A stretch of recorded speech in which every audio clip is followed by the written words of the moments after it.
La soja, yo diría que no hay, digamos, departamento hoy en el país que no tenga, digamos, interés en este cultivo y por lo tanto una estrategia de este tipo, digamos, de poder potenciar los canales de comunicación y explorar otros hace, digamos, a eso que nos desvela, digamos, todos los días y es un eje de trabajo importante y, digamos, y de impulso de la Junta Directiva de cómo el conocimiento que genera la institución a través de todos sus programas y todo el esfuerzo técnico llega de forma rápida a los tomadores de decisiones y a los productores en definitiva. Hoy nos movemos en un contexto donde la innovación no es algo opcional, no es algo que digamos, pueda tardar mucho tiempo en definirse si hay que adoptarla o no, sino que la adopción del conocimiento, digamos, es parte de lo que le da, digamos, la ventaja competitiva y la posibilidad de los productores poder digamos, seguir afincados y seguir siendo parte de esta realidad. Así que bueno,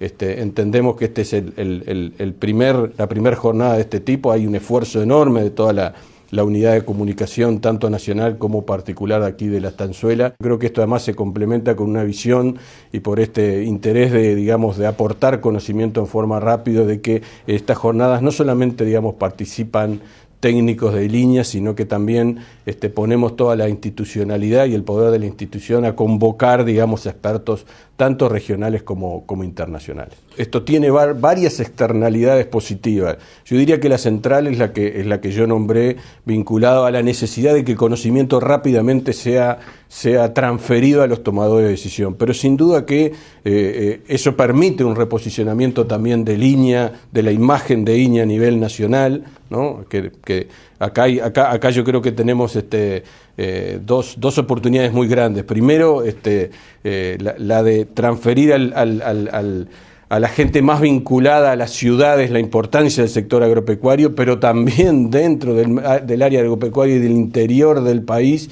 que se tenga un conocimiento cabal de lo que es la institución. Pero también tiene otra externalidad positiva que es, bueno, nuestra gente y nuestros técnicos estando, digamos, a la vanguardia y a la referencia del conocimiento. Eso tiene, digamos, un feedback muy positivo en el sentido de que, bueno, es sin duda una de las cosas más estimulantes para los que están, digamos, detrás todos los días generando el conocimiento. Ese título de 4.000 en soja tiene una referencia clara a buscar un aumento de la productividad del cultivo. Si uno mira el título 4.000 kilos por hectárea, cuando el país se maneja en el orden de los 2.000, 2.500 kilos como promedio nacional, y como todo promedio nacional, esos valores también siguen la variabilidad climática. Entonces hay años que estamos muy por debajo, años que podemos estar un poquito por arriba. Quizá el último año fue un año excepcional, la zafra 2012-2013, los rendimientos fueron realmente muy buenos en general para el cultivo, y bienvenido que así haya sido. Hoy el cultivo vino para quedarse. Realmente cuando empezó en la década del 2000 este dinámico ingreso de la tecnología en soja, y empujada inicialmente por empresas provenientes de Argentina y productores que traían una tecnología desde la Argentina, hoy podemos decir que vino para quedarse y que ya el área que ocupa podrá ser un poco más, un poco menos, pero va a seguir siendo el cultivo de soja, uno de los cultivos más importantes en presencia en la agricultura nacional, seguramente por muchos años.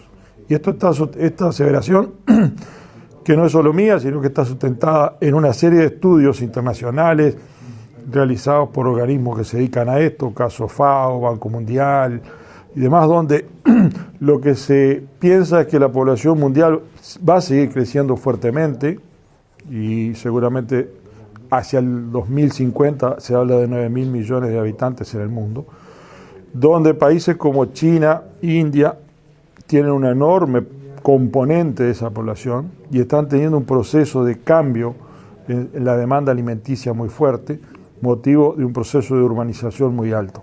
Es decir que este cultivo vino para quedarse, y eso a INEA sin duda ya en el 2000 le puso un gran desafío, porque INEA no tenía un programa de investigación en soja, no tenía, porque como lo dije, el cultivo históricamente nunca se había asentado en el país, era un cultivo muy errático, donde casi estábamos con un área cero de cultivo de soja. Esto llevó rápidamente a tener que reposicionar a la institución en un programa de investigación. En soja no estábamos posicionados en ese camino. Estamos iniciando ahora un programa de mejoramiento genético. Hoy en día tenemos la posibilidad de lanzar esta jornada dentro de lo que llamamos los destacados INIA y hablar de la potencialidad de los 4.000 kilos. Como yo decía, esta necesidad o esta búsqueda de una mayor productividad de un cultivo que vino para quedarse, por lo menos en lo que uno mira de mediano y largo plazo, implica atender necesariamente una demanda del sector productivo. El sector productivo obviamente busca mayor rentabilidad en su negocio y un mayor rendimiento a través de una mayor eficiencia del uso de todos los insumos, el uso del suelo y el uso de los agroquímicos o cualquier otro insumo, incluido el agua como una inversión en insumo, son elementos que al sector productivo obviamente le interesa sacar la mayor eficiencia. En eso, este destacado de los 4.000 está orientado hacia ahí. Pero también tenemos el que nos falta. O sea, si llegáramos a esos 4.000, que nos falta. Y nosotros creemos que ahí hay que atender una demanda como Instituto de Investigación Nacional, una demanda importante de lo que es la generación de políticas públicas. Que las políticas públicas se basen en un conocimiento técnico científico sobre la problemática. Y en ese sentido, quienes son los implementadores de políticas o los decisores sobre las políticas, Ministerio de Agricultura, Ministerio de Ambiente, ellos también son unos demandantes importantes. En este destacado, ese es otro de los temas que también vamos a tocar, mirando, más allá de los 4.000, mirando la sustentabilidad del cultivo globalmente, a través de la sustentabilidad de los sistemas productivos. Es claro que una de las limitantes para el cultivo de soja es el agua. La disponibilidad de agua, especialmente en los meses críticos, que tiene que ver con nuestro régimen de precipitación variable durante el verano, pero a su vez con suelos que presentan una baja capacidad de almacenaje de agua. Entonces, en ese marco tenemos la posibilidad del riego, sin duda, que hay mucha gente que la está explorando, pero nuestro papel en esto es ver cuáles son las medidas de manejo del cultivo que podemos explorar para mejorar lo que es las condiciones de almacenamiento del agua en el país. Y eso tiene que ver con justamente no mirar el cultivo solo, sino mirar el sistema de producción. ¿A qué voy con esto? De que uno, para mejorar esa capacidad, tiene que empezar por la selección del tipo de suelo, que hace a la profundidad, y ahí seleccionará los mejores suelos si es posible, rotará en aquellos suelos que se pueda, seleccionará aquellos suelos que tengan mejor porosidad, y los suelos con mejor porosidad, que tienen mejor capacidad de almacenaje, tendrá que ver con la secuencia de cultivos que han llevado, que hayan mejorado la capacidad de almacenaje de agua, con el contenido de materia orgánica, tiene que ver con el combate de malezas y la eficiencia del uso del agua, tiene que ver con las enfermedades y la posibilidad de desarrollo. O sea, no es mirar el cultivo de soja solo, y creo que como institución pública, si se quiere, hay que interesarse por la conservación de la capacidad productiva del sistema en su conjunto. Y por ahí viene en el enfocarnos en la soja hoy, pero mirando esa globalidad.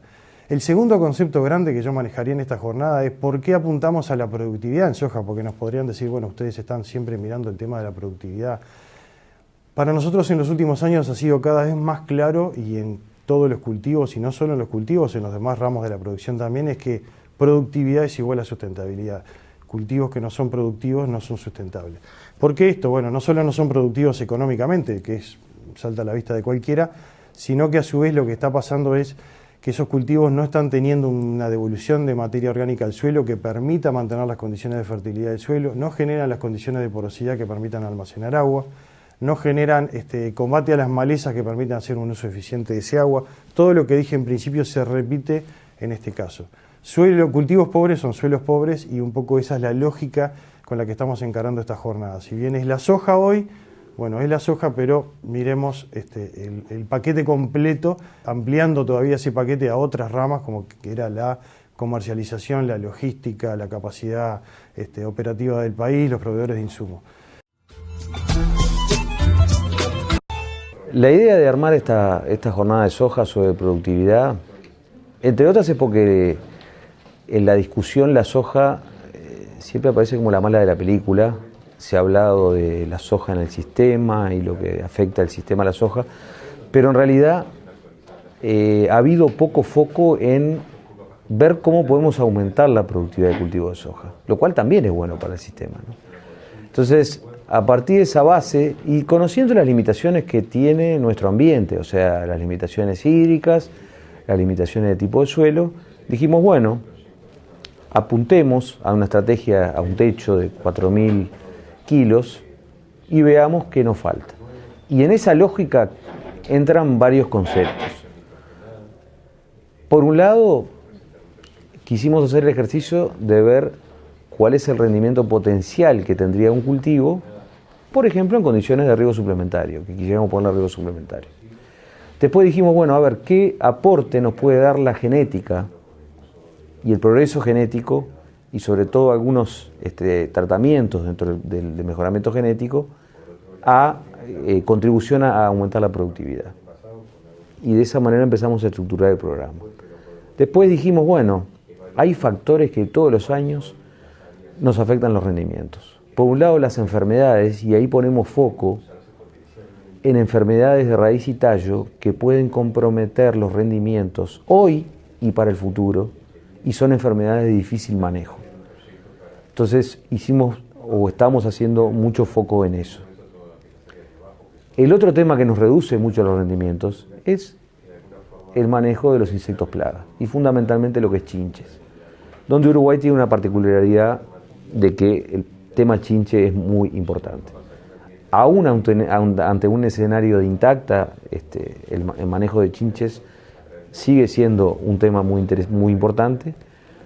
Hay que rotar ingredientes activos, hay que ver un poco cómo es la dinámica poblacional de las chinches. Entonces, ese tema tenía que estar presente. Después dijimos, bueno, independientemente del potencial del cultivo, sobre qué suelo estemos, hay factores nutricionales que tenemos que levantar. Si nosotros queremos cambiar los promedios de rendimiento del cultivo de soja en el país, no nos tenemos que olvidar de echar fósforo, no nos tenemos que olvidar de manejar el potasio, y si estamos en situaciones de buen potencial, capaz que tenemos algunas limitantes en micronutrientes. Entonces, ese tema tenía que estar presente. Y lo otro es no olvidarnos que para que el cultivo tenga altos rendimientos tiene que fijar mucho nitrógeno. Entonces, tenemos que ver cómo también en nuestros suelos, con las limitantes que podemos tener, cómo está funcionando la fijación de nitrógeno. Todos esos elementos son los que van construyendo potenciales de rendimiento, que pueden ser 4.000 en un suelo muy bueno y pueden ser 2.500 en un suelo mediano superficial. El tema es que nosotros tenemos que dar la mirada a las dos cosas, a los suelos buenos y a aquellos suelos de repente de no tanta calidad donde igual se está haciendo el cultivo. Y en los dos hay limitantes para levantar. Y finalmente hicimos énfasis en lo que es el agua, el manejo del agua. Porque sí, porque estamos con 1.200.000 hectáreas de soja, casi todo en secano, el escenario riego todavía es un poco lejano para el gran cultivo, y entonces tenemos que ver, bueno, qué estrategias tenemos nosotros defensivas, sabiendo que la probabilidad de que llueva o no llueva todavía, los pronósticos no son tan fuertes. Bueno, ¿qué estrategia defensiva tenemos para manejarnos en diferentes ambientes?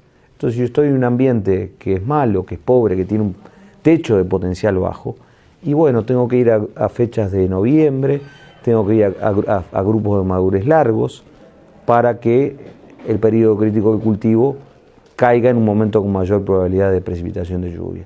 Y si estoy en mejores ambientes, puedo de repente acortar un poco los ciclos y puedo volcarme a siembras un poco más tempranas, para aprovechar mejor ese potencial.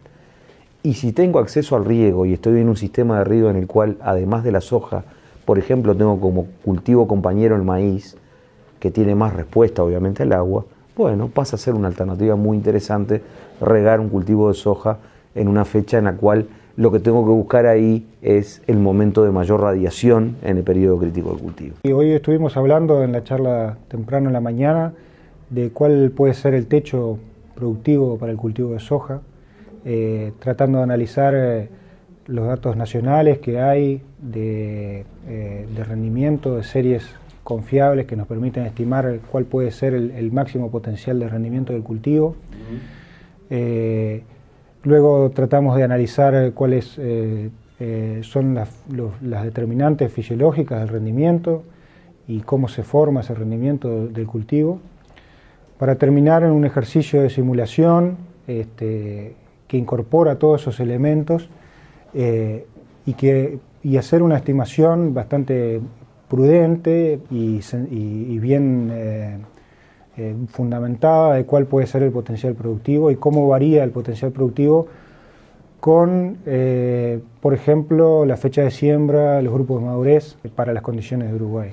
Lo que vimos en ese ejercicio es que los grupos de madurez, los potenciales de rendimientos más altos se obtendrían con grupos de madurez cortos, en fechas de siembra bien temprana, que son los grupos de madurez que logran ubicar su periodo de crecimiento y su periodo crítico en los momentos en que hay más radiación solar, y de esa manera logran acumular mayores tasas de materia seca y fijar más granos por metro cuadrado. A medida que nos atrasamos en la fecha de siembra, el potencial de rendimiento, esto es el rendimiento sin limitantes de agua y sin limitantes de nutrientes y sin restricción de reducción por malezas y enfermedades y plagas, ese rendimiento potencial, a medida que nos atrasamos en la estación de crecimiento, las fechas las fechas de siembra son más tardías, ese rendimiento potencial decrece en todos los grupos de madurez, y los grupos de madurez medios, de grupos 5 o 6, en las fechas de noviembre, fechas medias, por decirlo de alguna manera, tienen alguna ventaja frente a los grupos cortos que eran los que tenían la ventaja en fechas de siembra temprana.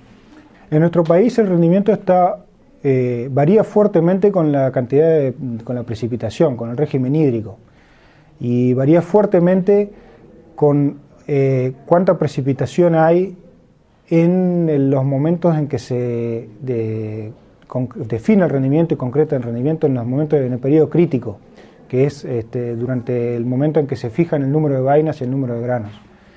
Ese es el principal modulador de los rendimientos en Uruguay, y por ese motivo los productores inteligentemente han elegido grupos de madurez y fechas de siembra que tratan de correr el periodo crítico, que el periodo crítico suceda posteriormente al momento de mayor demanda atmosférica, que es en diciembre, enero, donde es muy probable que ocurran déficit hídrico. Eso hace que ubica el cultivo en una situación en que no se está aprovechando quizá el potencial en años buenos, pero sí es una estrategia de seguridad, de estabilidad.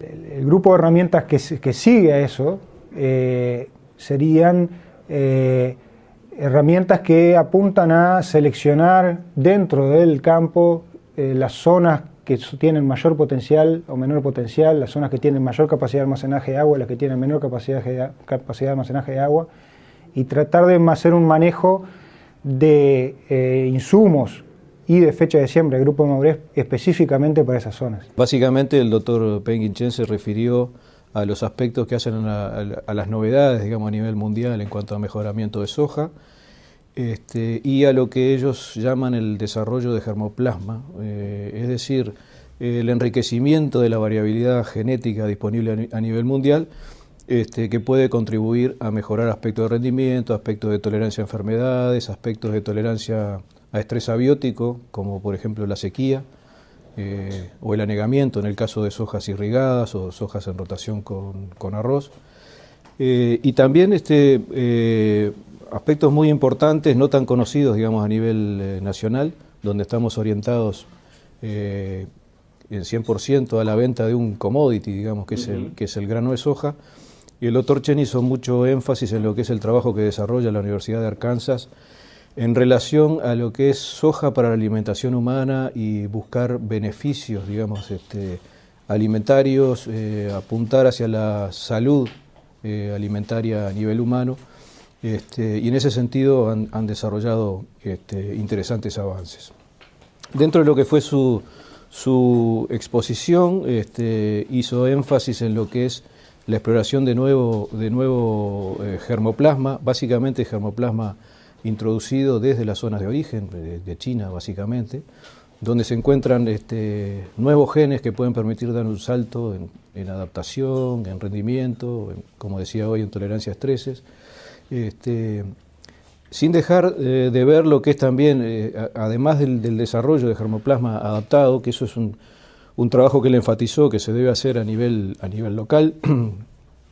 Distintas situaciones de producción de distintos países pueden requerir distinto material, o los materiales genéticos funcionan de distinta forma, y en eso él enfatizó lo que es el enfoque local. Y luego lo que es dotar a ese material genético adaptado, desarrollado y probado localmente, de lo que es toda la generación de nuevas tecnologías. Estamos hablando de nuevos genes de tolerancia a herbicidas.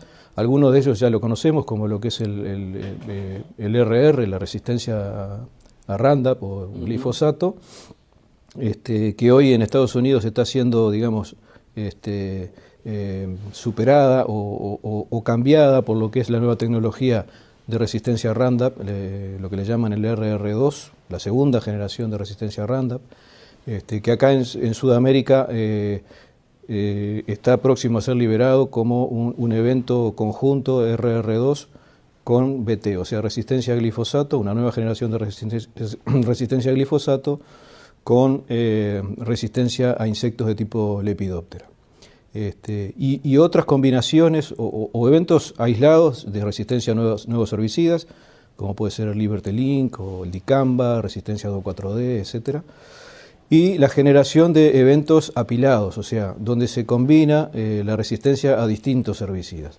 O sea, y todo eso puesto sobre lo que es, digamos, el chasis, digamos, de la nueva genética que se está desarrollando a nivel mundial para contribuir al incremento de productividad. Bueno, pienso una actividad buena, por lo menos, para tratar de incrementar los rindes. Se están tocando todos los temas, fertilización, plagas, un poco manejo de chácara por parte de la charla de FUCREA. Y como que uno siempre se va llevando cosas, yo creo que no viene a buscar los 4.000 kilos, porque eso es más un título, pero sí tratar de subir los rendimientos. Y bueno, sabemos que dependemos del año, pero hay que hacer todo bien para cuando venga un año bueno de lluvia, capturar todas esas potenciales, haber hecho bien los deberes, digamos. Sí, no vengo de una zona agrícola histórica, digamos, desde siempre, que ya se vienen manejando en la agricultura continua, ya capaz en 15 años, con siembra directa. Asesoro mucho, son productores dueños de campos que algo arriendan, o sea que el cuidado del manejo del campo se está haciendo en siembra directa, se está ya incluso incursionando en el tema terraza previo a los planes, o sea que se está haciendo consciente en tratar de cuidar la erosión. Y bueno, con buenos suelos, con buenos rindes, si el año ayuda, pero si el año viene complicado, también se tienen mal los rindes, ¿no? La capacidad de almacenaje del suelo Uruguay es sabido que es limitada, o sea que necesitamos veranos llovedores, hablando de la soja, para tener muy buenos rindes.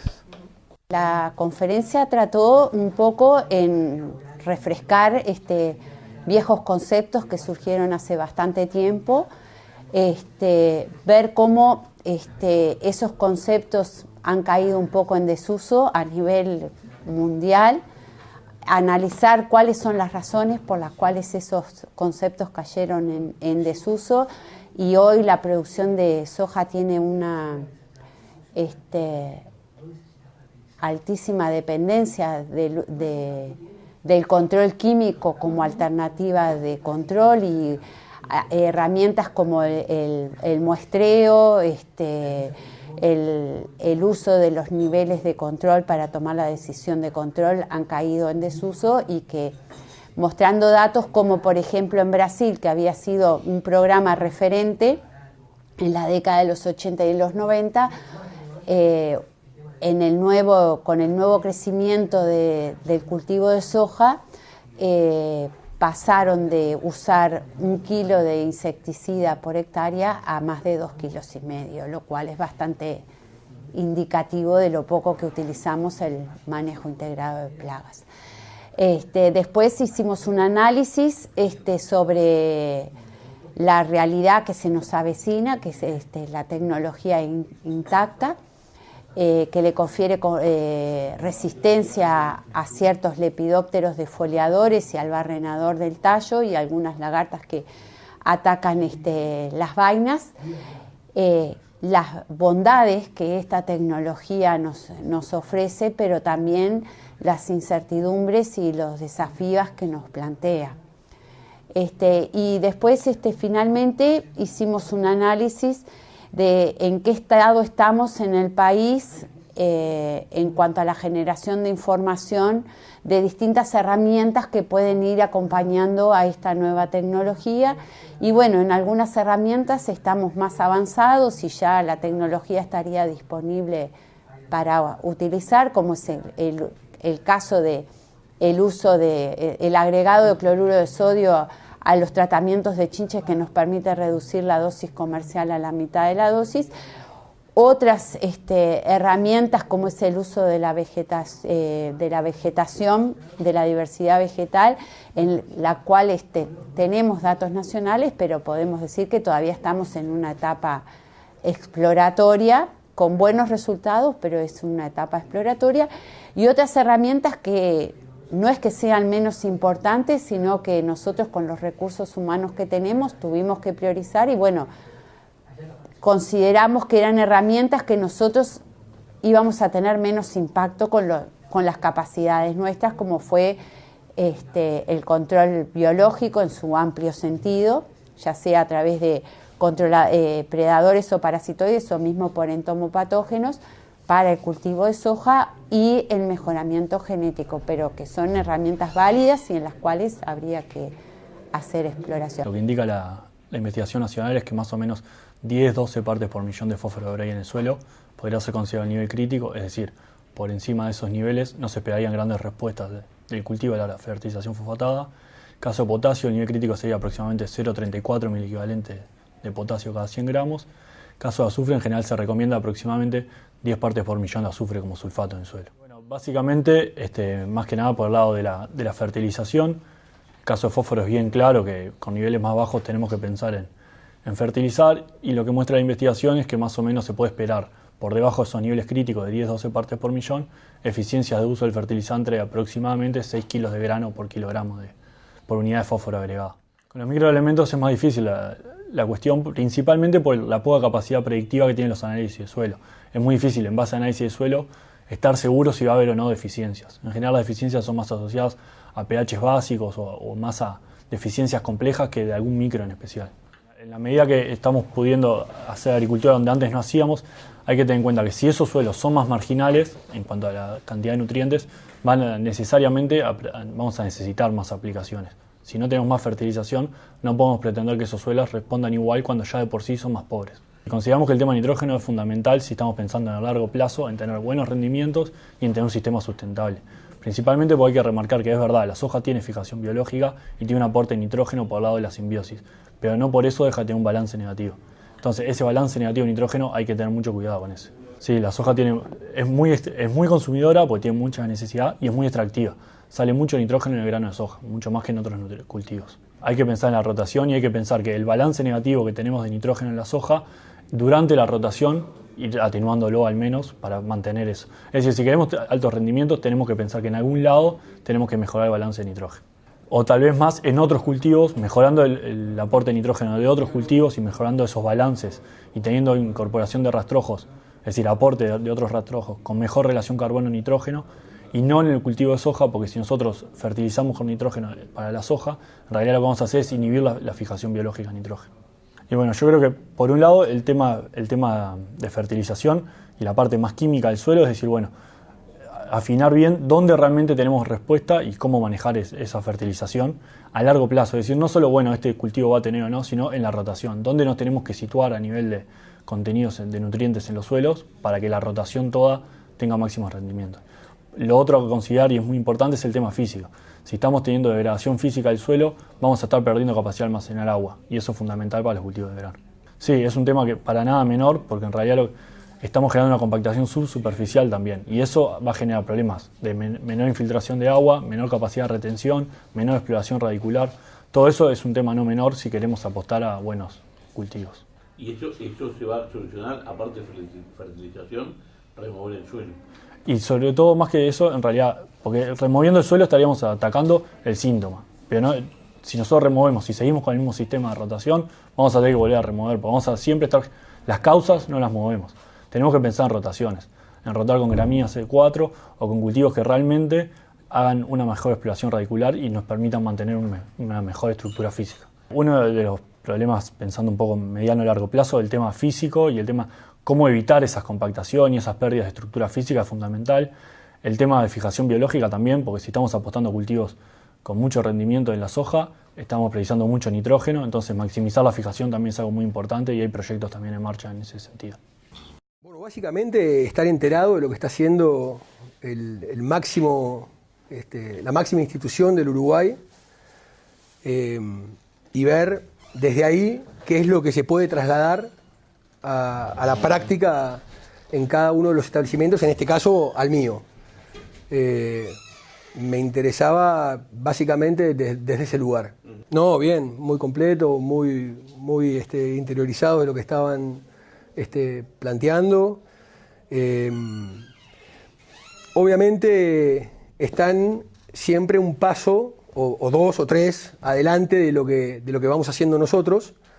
Entonces tenés que adaptarte a ese lenguaje y a lo que ellos están viendo en sus ensayos y en sus investigaciones. Pero no, sin duda que creo que con que nos llevemos una o dos cosas que podamos utilizar en la diaria, para mí alcanza.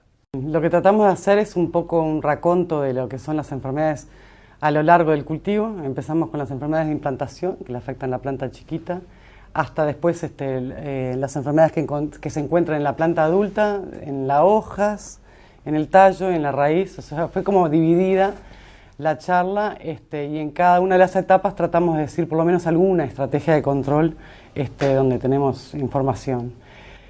Y después al final me dediqué a una enfermedad en particular, que es la que más nos preocupa, porque aparece en forma importante, por lo menos en algunas chacras puntuales, que es el cancro del tallo. Y bueno, es una enfermedad que preocupa, primero porque el control químico no es muy eficiente, entonces las medidas de manejo quedan bastante acotadas, ¿no? Los fungicidas no funcionan, la rotación tampoco, y bueno, entonces nos queda lo que es trabajar con las variedades, ¿no? O sea, lo que necesitamos ahí es determinar o caracterizar las variedades que se usan a nivel del cultivo en el país, y es una tarea que tenemos que hacer entre nosotros, porque lo que viene de afuera, de Argentina, o sea, la variedad, nosotros, la mayoría de las variedades son argentinas, ¿no? Hay algunas brasileras también, pero la mayoría son argentinas y vienen con, digamos, con la caracterización hecha en Argentina, pero para un hongo que si bien provoca la misma enfermedad, no es exactamente igual al que tenemos acá. Entonces, lo tenemos que hacer nosotros. Y bueno, es un trabajo que está propuesto de aquí en adelante, y por lo menos llegar a la próxima zafra con los materiales más sembrados, con la caracterización conocida. Principales problemas sanitarios, si bien hay muchas enfermedades en el cultivo de soja, creo que unos afectan la implantación, y ahí tenemos que trabajar un poco más. Estos son los primeros trabajos que se hacen a nivel país para saber cuáles son las enfermedades que están matando a las plántulas. Y después al nivel de planta adulta, como vuelvo a repetir, la que nos preocupa es el cancro del tallo, una en especial, no solo porque es de difícil control, sino porque además tenemos experiencias en otros cultivos con enfermedades similares, donde no fue muy linda la experiencia. O sea, el girasol y el cancro del tallo, para los que conocieron el cultivo, hubo una enfermedad que fue muy importante en el cultivo de girasol, que es muy parecida a la que está apareciendo ahora en soja, y por eso queremos ya poner esfuerzos ahí para tratar de solucionar o manejarla antes de que sea un problema importante. Las consecuencias más inmediatas de la enfermedad, bueno, lo que vimos la zafra pasada es que una planta enferma, o sea, que las mermas de rendimiento están directamente relacionadas a la cantidad de plantas enfermas. O sea, si uno tiene un 2% de las plantas afectadas en el cultivo, es parecido a decir que tenés un 2% de mermas de rendimiento, porque esas plantas se mueren, no producen grano, y como está ahí en el cultivo hasta último momento, ocupando el lugar, o sea que no deja que las plantas de al lado compensen el rendimiento, planta afectada significa merma de rendimiento.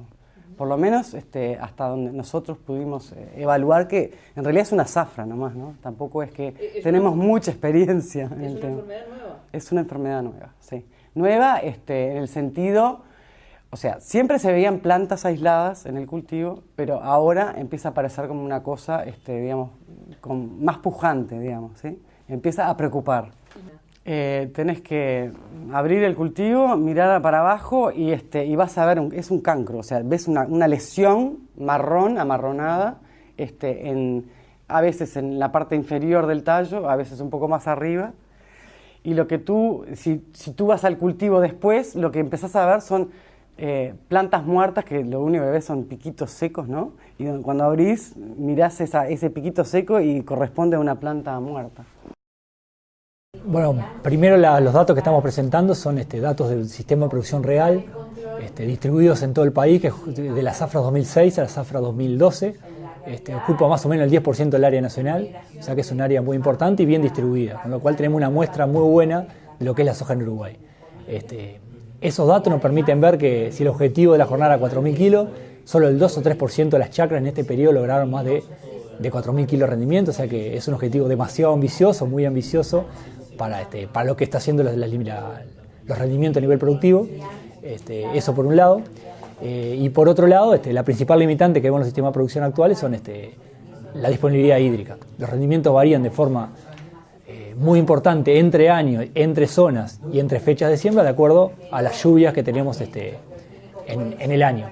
En la medida que la mayoría de los sistemas no tienen sistema de riego, no tiene aportes de agua externo más que las precipitaciones. El promedio de esa base 2006-2012, la media de FUCREA para esa base es 2.400 kilos por hectárea, años de 2.900 kilos y años de 1.900 kilos. O sea, tenemos una variación de casi 1.000 kilos, 1.200 kilos entre el peor y el mejor año.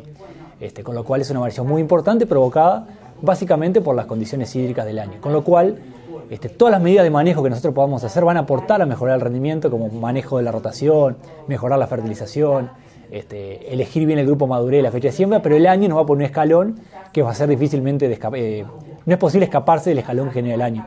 El escalón más grande lo genera la precipitación y nosotros con las medidas de manejo nos acercamos al potencial del año o nos alejamos si hacemos las cosas mal. Pero hay una limitante mayor que no lo vamos a poder resolver porque no estamos regando y la principal limitante es el agua. No analizamos exactamente esos 2 o 3% porque eran muy pocas chacras. Hay chacras que hasta casi 6.000 kilos, hay casos puntuales, pero sí cuando miramos el 25% superior de los mejores rendimientos, que el rendimiento medio, ese 25% superior, anda en torno a los 3.600, 3.700 kilos, se caracteriza por muchas chacras ubicadas en el litoral sur, en años como el 2011, 2012, donde el rendimiento de las condiciones climáticas fueron buenas, un porcentaje muy importante de esas chacras sembradas sobre antecesor maíz, que el antecesor maíz, vamos a ver, o mostramos que tiene un plus en rendimiento. Entonces, bueno, básicamente es eso, una buena ubicación geográfica, años con buenas precipitaciones y un buen manejo de los antecesores, y ajustado después el resto del manejo de la fertilización sin grandes limitantes. El 100% de la base analizada, demostrada en el día de hoy, son situaciones sin riego. Si bien tenemos riego dentro del movimiento, productores que hacen riego, para este análisis lo sacamos porque no es más del 1 o 2% de la base de datos. Estamos hablando de una base de datos de 160.000 hectáreas, son casi 2.700 chacras, es una base muy grande. Entonces, 15 o 20 chacras regadas los últimos años nos generan, es prácticamente un estudio de caso y no nos genera información en relación a la base tan amplia que teníamos en secano. Y ahí es bastante interesante, tenemos bastante amplio rango de productores, tenemos desde pools agrícolas que son en torno al 40-45% de la base de datos, empresas de más de 5 o 6.000 hectáreas hasta 30.000 hectáreas, eso es el 40-50% de la base, el resto de la base son productores, muchos uruguayos, pero productores más chicos, ahí tenemos productores hasta de 40 hectáreas y muchos de ellos son productores ganaderos que tienen su principal actividad la ganadería, pero hacen agricultura. Y eso nos ha permitido generar una variabilidad muy grande porque tenemos distintos tipos de productores, distintas formas de organizar el negocio y bueno, distintas cabezas armando de los sistemas de producción, lo cual nos genera una variación muy grande en esa base de datos. Yo creo que sí, separaría dos cosas. Yo creo que desde el punto de vista genético no precisamos mucho más genética de la que hoy tenemos disponible para llegar a esos rendimientos. Yo voy a mostrar, se mostraron en la jornada unos trabajos locales que el rendimiento potencial está muy por encima de eso, o sea que estamos bastante lejos del potencial de rendimiento, pero bueno, va a estar limitado por el agua. En la medida que no coloquemos riego, vamos a depender de la variación en el año. Creo que el objetivo está bueno, porque básicamente no pensando en 4.000 kilos, sino mejorar la media, eliminando las situaciones de menos de 2.000 kilos, que son el 30% de la base de datos. Y eso lo podemos hacer ajustando alguna medida más si está desajustado, o sacando esa chaca del sistema de producción si es un suelo no apto para agricultura o alguna condición que de por sí ya vamos a tener siempre malos rendimientos. Entonces creemos que capaz que 4.000 kilos promedio no, pero sí mejorar la media eliminando o mejorando el 20-30% de peores chacras. Entonces, entre esos aspectos, la presentación estuvo más que nada centrada en todo lo que es utilizar los procesos del mismo cultivo, no el aporte de insumos adicionales, sino comprender cómo se las ingenia el cultivo para maximizar sus rendimientos. Entonces, a través de prácticas como la posición de la fecha de siembra, entender cuáles son las diferencias entre las variedades más allá de los grupos de madurez. El productor está muy habituado a analizar el comportamiento de los genotipos con grupos de madurez. Entonces, aquí destacamos dentro de grupos qué variabilidad hay y, por lo tanto, qué oportunidades hay que posiblemente merezcan explorarse nuevamente. La densidad de siembra, poniéndolo un poco en contexto, en qué rangos uno puede esperar respuestas, en qué rangos no. En todos esos casos lo que siempre surge es que no hay una receta única. Hay tantas recetas como escenarios productivos y por lo tanto es conveniente tener unos cuantos rumbos como para entender qué es lo que está haciendo el cultivo. Entonces, a partir de ese entendimiento, uno puede llegar a ver cuáles son las situaciones más posibles y tomar la decisión más acertada, ¿sí? En términos por lo menos probabilísticos.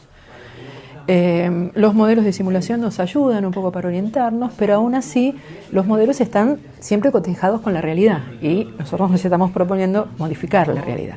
Por lo tanto, hay un montón de estrategias que merecerían ser exploradas y que sin duda la investigación y la experimentación son claves porque necesitamos resultados en los distintos ambientes productivos.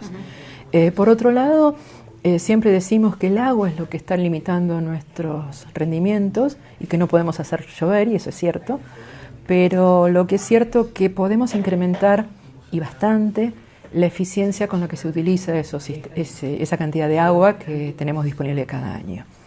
Y de la misma manera, revalorizar el rol de los nutrientes y entre ellos en particular el nitrógeno, tratándose de soja, un cultivo con alta producción de proteína, y reconocer las interacciones que hay entre el agua y los nutrientes. En general, todo está focalizado a incrementar la capacidad del cultivo de generar vainas y granos y reconocer también que el cultivo de soja también el peso de los granos puede ayudarnos a, no mucho, pero por lo menos pequeñas compensaciones, pequeñas un poco con comillas, porque hasta un 20% de compensaciones a través del peso de los granos uno puede llegar a esperar. Y bueno, esos serían por ahí los tópicos. Hay un montón de cosas que uno puede hacer para incrementar los rendimientos reales que se vieron en otras charlas de la jornada a través del manejo de las adversidades y mismo sobre la genética. Pero bueno, reconocer los aspectos ecofisiológicos, por lo menos desde nuestro punto de vista, resulta clave para armar el rompecabezas de la producción. Con un manejo agronómico bueno, en el sentido de controlar malezas, plagas y enfermedades en el nivel que esto lo requiere y con suelos que también mantienen estructura como para responder a esa oferta de agua, uno los logra, realmente los logra. Con lo cual, uno no debe olvidarse que ese mantenimiento del rendimiento potencial y todo lo que yo dije antes, la fecha de siembra, la densidad del genotipo, se desmorona cuando la agronomía básica se descuida. Y con agronomía básica me refiero al manejo de rotaciones, de residuos, la conservación del suelo y el manejo bien sólido de las malezas, que no es aplicar herbicida como receta, sino hacer evaluaciones, lo mismo con las plagas, respetando todo el sistema, y las enfermedades, que también son complejidades adicionales. Cada medida que uno hace, siempre el ambiente y el genotipo responden, y nosotros somos grandes manejadores de esos sistemas y de esas interacciones.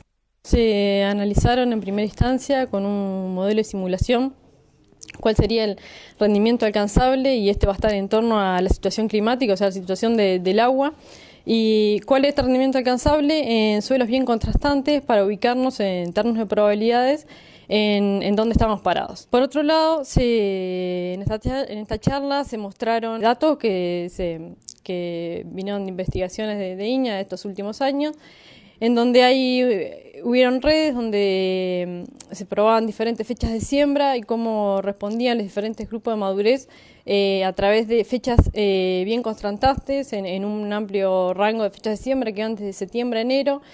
Y ahí se analizó cómo estaban afectando las variables climáticas, y entre eso las más importantes, que es el agua, en los periodos más importantes para el cultivo. Como es sabido, el impacto más importante es cómo son esas condiciones climáticas en el periodo crítico del cultivo, que van luego de la floración, cuando se determina el número de granos. Entonces lo que se analizó es qué estaba ocurriendo con esas variables climáticas, que no solo importa la precipitación, sino también la radiación acumulada y las temperaturas máximas que habían en ese periodo. Obviamente, como en cualquier cultivo, el agua es importante en todo el periodo, pero como es conocido, los cultivos de verano tienen un periodo crítico, y esto quiere decir que es en el momento que es más importante y que más afecta proporcionalmente al rendimiento la falta de agua o la existencia de déficit hídrico.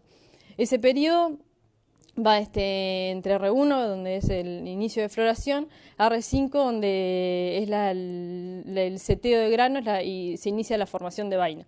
Es el periodo donde más va a afectar y es más importante, y por esa razón fue que estuvimos relacionando a qué situación ambiental se estaban enfrentando los cultivos dependiendo de la fecha de siembra en que lo estábamos ubicando y el grupo de madurez que estábamos usando. La mejor fecha de siembra o la fecha óptima va a tener un comportamiento promedio que va a depender en términos probabilísticos de lo que sucede con las condiciones climáticas a lo largo de una serie de años. Por eso fue que, por otro lado, estuvimos analizando qué sucedía en términos de probabilidad de rendimiento cuando consideramos una serie de años muy extensa, como son 30 años. Cuando hay abundancia de agua, los cultivos también se ven afectados por el anegamiento, pero en los cultivos de verano, debido a que la demanda atmosférica es alta, es muy raro encontrar excesos hídricos. En general, estos periodos de anegamiento afectan al cultivo en la medida que son prolongados, no de repente un efecto puntual de un día. Que una institución de la trayectoria de INAH, esta estación experimental va a cumplir 100 años el año que viene, que convoca con la fuerza que hace mucho tiempo no convocaba, que concita el interés de gente del país y de gente del extranjero, y organiza una jornada del cultivo, que hoy es el motor, la locomotora de nuestro modelo agrícola, con todo lo que ello implica desde el punto de vista productivo, desde el punto de vista social, desde el punto de vista ambiental. Y en el programa, yo creo que el título está bien puesto, ¿no? Objetivo 4000, todos sabemos que es un objetivo muy difícil de lograr, pero ¿qué es lo que hay que hacer para lograr el mayor resultado productivo posible? Y como decía en la apertura de esta jornada, no pensando en cultivos, sino pensando en un sistema de producción. Y cuando hablamos de un sistema de producción, hablamos de la soja en un modelo de rotación, en una integración con la ganadería, con necesariamente en una lógica de conservación de recursos naturales, etcétera, etcétera, etcétera. ¿Cuánto podemos hacer los uruguayos? ¿Cuánto podemos adaptar de esa genética? ¿Cómo podemos pensar en un manejo ambientalmente más inocuo o más responsable? ¿Cómo podemos incorporar el agua en los sistemas productivos? De todo eso estamos hablando. Es decir, hay un desafío muy grande en materia de desarrollo de lo que se conoce como agricultura por ambientes, una mejor ambientación de los distintos cultivos, basado en la georreferenciación, pero también es cierto que Uruguay no tiene los mejores suelos agrícolas del mundo. Uruguay tiene algunos rinconcitos en el reparto de los recursos naturales. A nosotros nos tocaron algunos pedacitos muy pequeños, tan buenos como lo que Argentina tiene 20 millones de hectáreas. No podemos comparar nuestra capacidad productiva con el Valle del Mississippi o con la Mesopotamia argentina o con la meseta ucraniana. Y tenemos una agricultura competitiva que nos obliga a plantearnos una serie de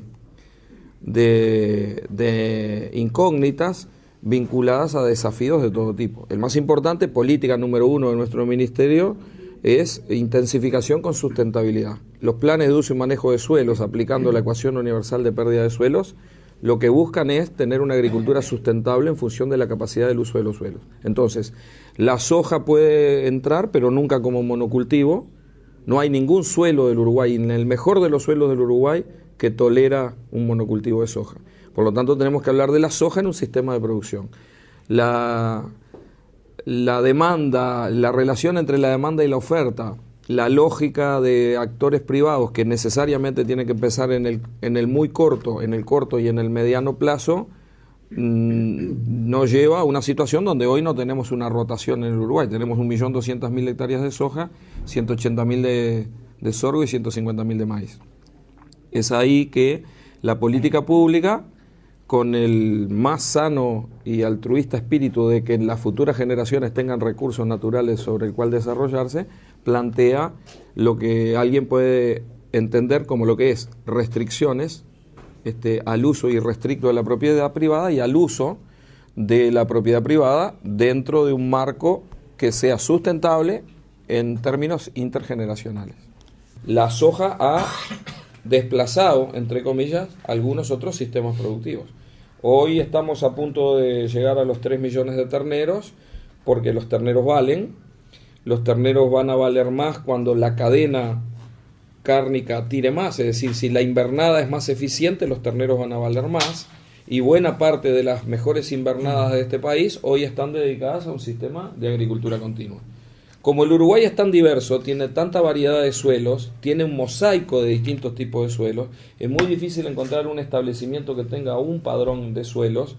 El Uruguay tiene que ser el país de la articulación de los sistemas productivos agro-silvopastoriles. Acá yo creo que a esta altura ya nadie discute que si la forestación desplazó a la ganadería o si la agricultura desplazó a la ganadería. Yo creo que hoy vemos que el país triplicó en muchos sectores su producción, no su valor, su producción. Es decir, tenemos una producción de 1 millón de hectáreas de forestación que no teníamos. Sin embargo, aumentó el área de bosque nativo. Único país de América Latina que aumentó el área de bosque nativo, a pesar de haber aumentado la forestación en forma artificial. Y al mismo tiempo produce más carne que la que producía hace 10 años. Lo que quiere decir que en menos hectáreas se produce más kilos por hectárea. Un país que no tenía 1,5 millones de hectáreas de agricultura, hoy tiene 1,5 millones de hectáreas de agricultura. Y si hay 30 días de espera por los barcos frente al puerto de Nueva Palmira, entre otras cosas, tiene que ver con que en el Uruguay ha crecido mucho más la producción que la capacidad logística. Lo que no quiere decir que no se esté trabajando.